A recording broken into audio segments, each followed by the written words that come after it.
Watch this.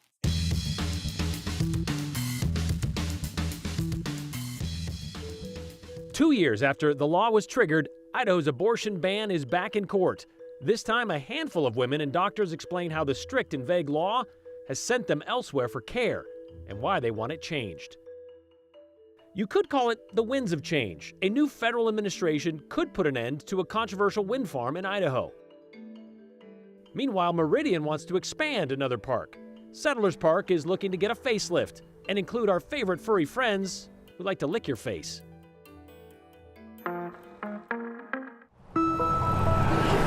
In March of 2020, the House will be in order. Idaho passed a near-total abortion ban. Under this new section, those performing criminal abortion will be charged with a felony. The procedure would be illegal for physicians, punishable by prison time and loss of license, except in the cases of rape, incest, or to prevent the death of the mother. The more close to death someone becomes, the less liability I have of either going to jail, facing a criminal lawsuit, or losing my medical license because that patient was on death's door. That law would lay dormant.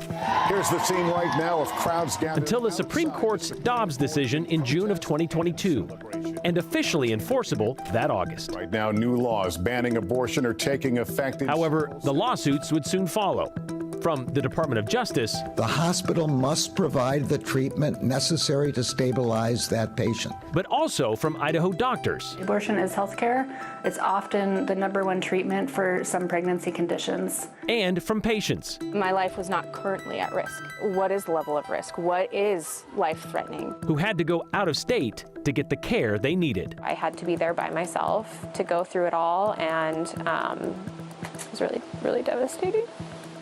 Their goal, to see the law protect the health of the mother, not just her life. We're asking our state to maybe take their hands off some of the gags and restrictions that have been placed on us as physicians. A question that is now in the hands of the court. I think knowing what we know now, if we would have just tweaked it a little bit better on the initial move. Since lawmakers refused to make that change at the Capitol. We want to make sure that health of the mother doesn't become so broad that everything becomes an exception to take the life of a potential child.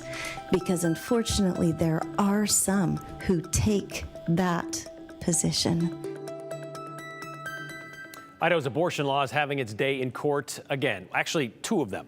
A lawsuit from the Department of Justice was already dismissed by the U.S. Supreme Court back in June and sent back to a lower court for another judge to deal with. That EMTALA case claims Idaho's Defense of Life Act violates the Emergency Medical Treatment and Labor Act, preventing doctors from performing an abortion in emergency situations. In the decision to dismiss, the Supreme Court reinstated an injunction against the law, which means for the time being, doctors in Idaho are allowed to perform emergency abortions to protect the life and the health of the mother. But what about women who aren't yet in an emergency situation? As we learned from a maternal fetal medicine doctor back in June, Idaho's law, as written, puts doctors in an inverse relationship with their patients. For a woman with pregnancy complications, the closer to death she becomes, the less liable the doctor has, or less liability the doctor has of either going to jail or losing his license. But they don't want to wait until their patient is on death's door. Neither do the women, which is why the Center for Reproductive Rights filed a lawsuit in September of 2023. And they did so on behalf of 4 women and 2 doctors, 3 of which we heard from last summer, and the Idaho Academy of Family Physicians. They want to clarify Idaho's abortion laws, the near total ban and the one preventing any abortion after 6 weeks. They want the exceptions to include non-viable pregnancies and to protect the health of the mother without having to wait until, well, the mother is near death. Today in court, the plaintiffs claimed reproductive health care in Idaho spiraled into a crisis after the Dobbs decision overturned Roe v. Wade. Pregnant women were left unable to protect themselves and their families. Attorneys call the laws, quote, government overreach, and force women like Jennifer Adkins out of state for medically necessary abortions. We made that decision because it felt like the most compassionate decision that we could make for our baby who was not going to survive.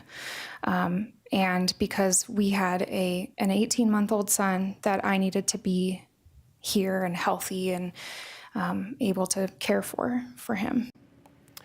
Another witness Jillian St. Mitchell was one of the women we profiled last summer. She told the court she also crossed state lines after being denied an abortion in Idaho. She learned her baby was unlikely to survive the pregnancy because of severe genetic and developmental conditions. She and her family now live in Minnesota. I can't imagine my daughter and son receiving that kind of messaging. I want them to have, a belief that women can make decisions about their health care. And I want, my daughter to feel safe becoming pregnant someday if she chooses to do so. And I just don't feel like that would be the case if we were raising our kids here. Well, lawmakers did amend Idaho's Defense of Life Act to include ectopic pregnancies. But what about the other myriad of other medical conditions that can threaten a pregnancy or a pregnant woman? Plaintiffs are hoping the court will give doctors the latitude to use their best medical judgment to determine if a pregnancy poses a risk of, say, internal bleeding or an infection, and the dozens of other complications that make it difficult or impossible to continue a pregnancy. That would include fetal abnormalities. Lawyers for the state of Idaho said today it's not the court's place to write exceptions into law, saying that would usurp the will of the people. One of their attorneys also argued the laws aren't vague, and they do protect moms and babies. He called abortion procedures, quote, gruesome and barbaric, while claiming the lawsuit is based on, quote, hypothetical medical situations. A local OBGYN took the stand this afternoon, telling the judge about the consequences of, quote, confusing laws that instill fear in medical professionals. We even heard from then Representative Megan Blanksma last June, who told us, as House Majority Leader at the time, she was tasked with bringing Idaho's trigger ban to the floor because, well, she's a woman. She also told us, had they known of the unintended consequences created by the law, they would have tweaked it. Well, as far as the law being confusing, Blanksma admitted if the doctor doesn't believe they're covered, that's where we have the problem. Despite her best efforts to tweak it, to include the health of the mother as an exception, the law remains the same. That is, unless the courts decide otherwise. The trial is expected to wrap up next week, with the judge's decision to follow at a later date. If Donald Trump gets elected, the Lava Ridge project is over. I'm not sure you can make it any more clear than that. For those wondering what could be the immediate impact to Idaho of the re-election of Donald Trump, right out of the gate, it will likely be the end of the Lava Ridge project, according to Idaho Senator Jim Risch. The controversial wind energy generator proposed for federal land northeast of Twin Falls. So the question is, Joe Paris, the project has been in the works, well, I think for 4 years now. Can a new president just come in and just nix it? The short answer is yes, and I'll explain, Brian. So the question has been proposed here is for a wind energy plant that would have been in the Magic Valley. The question here had been, should it be built or not? So the wind energy plant proposed wind turbines in Jerome, Lincoln, and Minidoka counties. Proponents, supporters, say that it would be a major clean energy project that Idaho needs. Critics, including Idaho's congressional reps, they say that the project is not what locals want. There are concerns about the environment and wildlife in the area. There's also concerns about the impacts on the Minidoka National Historic Site. I spoke with Idaho Senator Jim Risch right before Election Day, and he says the project is on the radar of President-elect Trump. When Biden took office, he walked in there, signed an executive order, and that was the end of the Keystone Pipeline. When Donald Trump walks into that president's room, waiting for him is going to be a Keystone Pipeline-like executive order that says, Lava Ridge ain't no more. All right, so how does this work? Is it unusual? It's actually a very normal part of transition of power between political parties. Take a listen. If indeed Donald Trump wins the election, he will be sworn in January, and the president always walks from the front steps of the Capitol up to the president's room in the United States Senate, where he signs a number of executive orders. In fact, that's where Biden signed all of them that opened up the southern border. And they sign these executive orders that undo the executive orders that their former president did. So there you go. Just like that, that is one likely Idaho outcome. As with anything, with any president, it is not done until it is. But Brian, certainly worth looking at on day one of the Trump presidency. We will see, though. Senator Risch mentioned President Joe Biden signing executive orders. He did that when it comes to this renewable energy. I believe he wanted, 25 gigawatts of electricity from wind, solar, and geothermal energy products no later than 2025. That was part of the executive order tasking the BLM with doing this, and the Congress did the same thing. But I guess they kind of surpassed that. They're already past their goal. So the other question might be, is Lava Ridge even needed if they've already approached or reached the goal they were trying to hit? It's a great question, and if you talk with some Idaho experts who are proponents, they would say that if Idaho's population continues to grow and wind farms could really help generate electricity so that we don't have to worry about overloading the power grid, something that is not talked about as much in Idaho, but it has more in recent months and years. Yeah. So if you have a situation where the power grid goes down during the summer or it needs to be shut off, there are alternative ways to get power into the system using things like wind energy. Again, it's going to be interesting to see how this plays out. As you talked about some of the metrics that the Biden administration wanted to hit with the executive orders, stuff like that could be undone. So it'll be interesting to see from a federal level with the new administration what those levels will look like and if Idaho maybe already hits those. They kind of pared down the project already, but obviously that doesn't seem like it's going to be enough to get it through. So, all right, thank you very much, Joe. Well, teachers and school staff, they get about 2 to 3 months off for summer vacation. You might think the same for farmers, right? When the harvest is over in the fall, they get a much-needed break before the planting begins the next spring in April. You also might think those farms don't have anything growing during that time, but the winter months are an important time for farmers to keep working. And you know who took a look at this? That would be Hunter Funk. She kind of wanted to look at where I should say, farmers really get down and dirty into this during the off season. This is when they do this, right? Yeah, keyword down and dirty. We are talking about their dirt here. Okay. Now, in the off season, this is when farmers are testing their soil for nutrients. It helps them determine what kind of fertilizers or changes that are needed to create the best possible base for growing. Thinking of pests and weeds, water resources, nutrients that they are putting in the soil, building up organic matter. These are all the things that they are targeting in that off season. The University of Idaho recently received its biggest grant in its history, more than $50 million. That's to study the soil for farmers in Idaho. It's looking at ways to reduce nitrogen in the soil, to reduce greenhouse gas emissions, and to help farmers figure out how to get the best crop possible. At 6, we are going to be looking at what they are having farmers do and also how some of these changes could change what you see at the grocery store. Nitrogen has to do with fertilizer, I'm guessing, Yep. right? And I'm guessing then this also has to do with kind of what the rotation of crops that they do. Yeah. So we talk about cover crops, right? That's one way they can kind of supplement this. But I also had learned greenhouse gases are the second leading, nitrogen coming from those fertilizers are the second leading greenhouse gas from farming. So kind of is one of those bigger impacts that they're looking into. Obviously, they want them to have a good crop, so it's kind of that balance game. Exactly, it is a balance. All right, we'll see what they find out in this study. Thank you very much, Hunter. We'll see that story at 6. A place for people and dogs? It's all part of the expansion plan for Settlers Park in Meridian.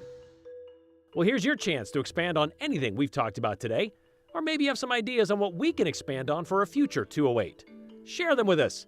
208-321-5614 is the number to text us. And if you include your name, the hashtag the 208, and they're clean and clever, we might just share yours.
Well, for the last 20 years, the 11 acres west of Settlers Park in Meridian has been owned by the West Ada School District. The plan was to build a new elementary school there.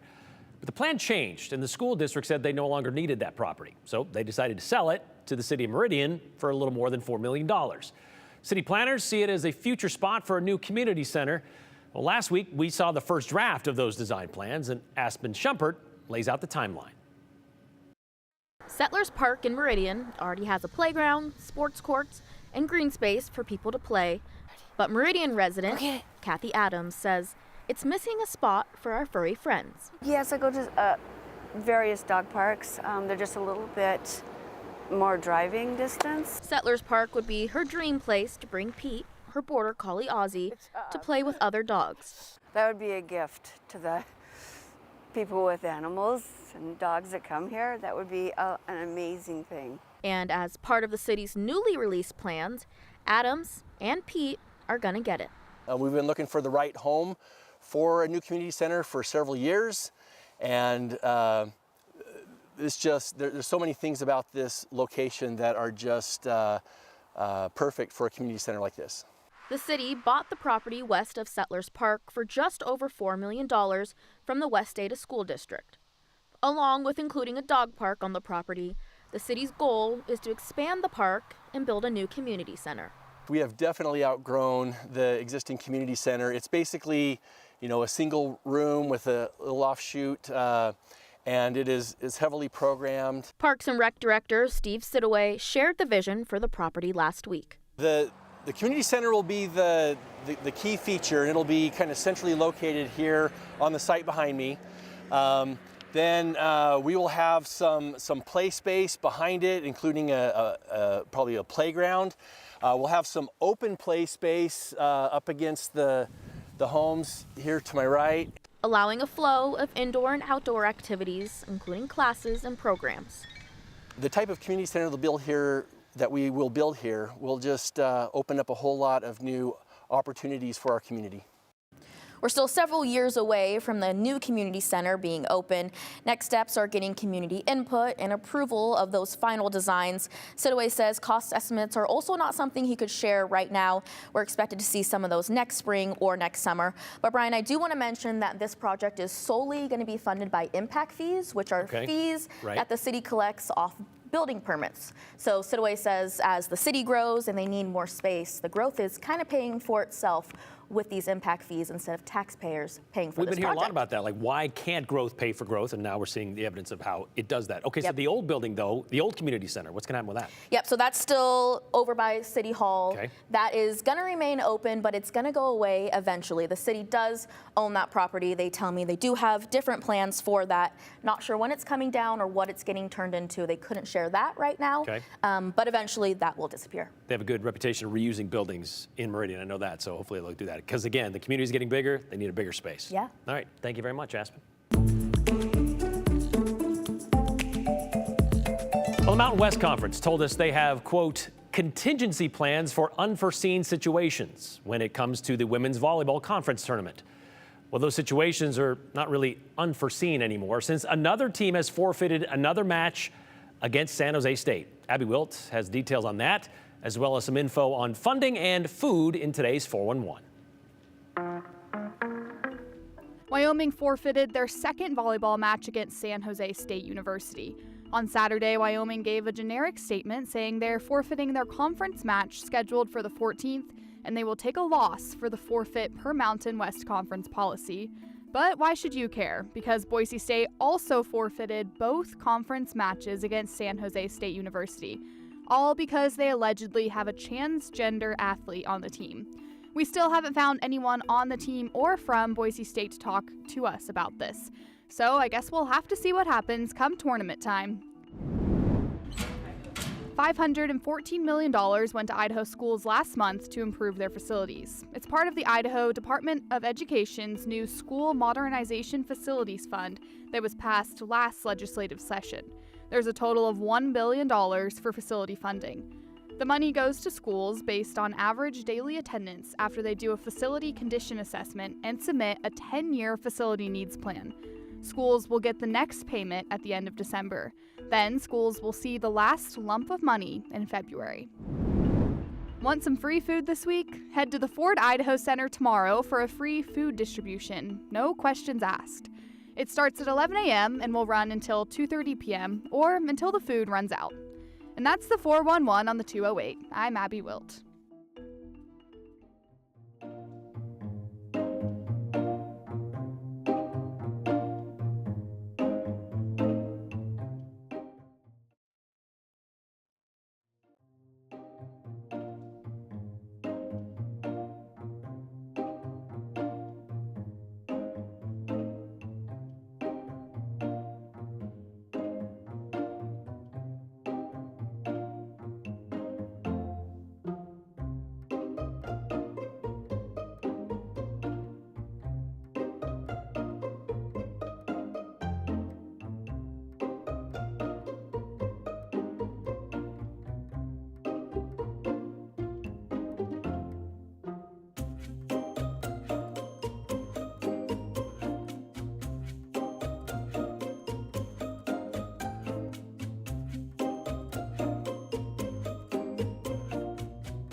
We saw some sunshine return today after yesterday's system created for some really consistent cloud cover, which tapered off into some showers. But you can see this beautiful view from Sun Valley throughout the day today. A little bit of snow still lingering at those higher elevations, though temperatures closer to the valley surfaces, the mountain valley surfaces, have been above freezing at times throughout the day. So a little bit of snow melting there. But in general, for valley locations today, you've probably noticed the winds the most. In the Magic Valley, they were really strong and a little bit breezy in the Treasure Valley. But those winds will crank up tomorrow. And so for the Treasure Valley, you will really want to grab that extra layer with you out the door, because these will not be confined to just the afternoon hours. This will be the morning as well. So making it feel very cold for you as you step out the door. A couple shower chances mixed in there as well. And we could even see a little bit of a rain snow mix at times in some of the mountain spots. The showers we get a bit of a break from on Thursday, but they return a little bit more so on Friday. But in general, this will stay very much on the light side as far as moisture goes until later this weekend when another system moves in. So in general, for valley spots, we're looking at wind gusts closer to that 30-mile-an-hour mark. So you may see some of those maybe patio pillows move around. If anything, it's going to make you feel colder. So definitely extra layers are good, but you can see more of that moisture coming in for the weekend and more of those lows closer to the 20s. So definitely a good idea to handle your sprinklers if you haven't done that just yet.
All right, several comments today on Idaho's abortion law seeing its day in court, like this one from Tam, who says, thanks for covering today's hearing. It was riveting. I hope Idaho legislature understands the pain these women and others have endured. Open the checkbooks on this one, she says, and that might be true. Brian, if pro-abortion doctors in the media were not pushing for no restrictions on murdering babies, we would not be in the situation some moms are facing, says Cliff in Boise. Let me tell you, Cliff, we've covered this story a lot, talked to a lot of doctors. I've yet to meet one that is pro-abortion. What they are pro is taking care of their patients. And if sometimes that includes an abortion to save the life or the health of the mother, they're in favor of doing that. So they're not pro-abortion, but they're taking care of patients. It seems, according to the voters, the current abortion laws are not making a difference on how they vote. Since the Democrats lost 1 seat in the Senate and 2 seats in the House, best thing is to get the signatures needed to put it on the ballot in 2026. Not wrong, Scott. It's true. I guess if we're supposed to make changes at the election booth, it didn't go so well this time around, did it, for those opposed to that? We'll try it again tomorrow.